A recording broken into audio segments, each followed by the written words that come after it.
ate era tewenyigira mu bintu byonna ebiraga nti oli omu kubavoola Katonda oba abavoola enzikiriza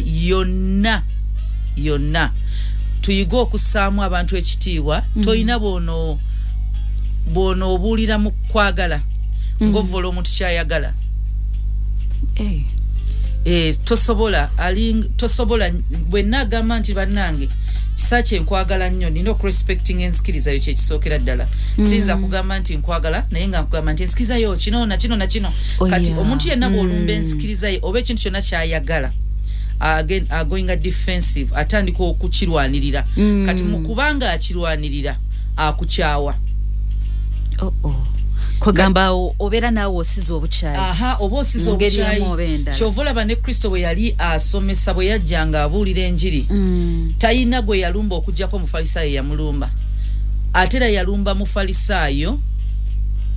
ng'omuntu teyalumba nzikiriza yalumba oyo omuntu oyo yalumba mufalisayo amulumbye ng'omuntu n'abagamba mulinga amalaalo okay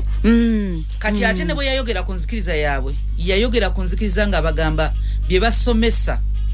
byawukana ne bye bakola ogamba kola bwoti teyabavu era nakola kirala nti buli teyabavoola yabalaga bikyamu bye bakola kati ovolaba muvaamu omuntu agamba ni nabidde omusajja gundi yali omufalisaayo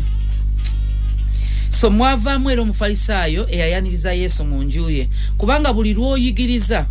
omuntu yekka moyo ajja mubuulira ku teri muntu atayagala kumanya kipya kuyiga kati awuliriza nanga naye Kristo yaani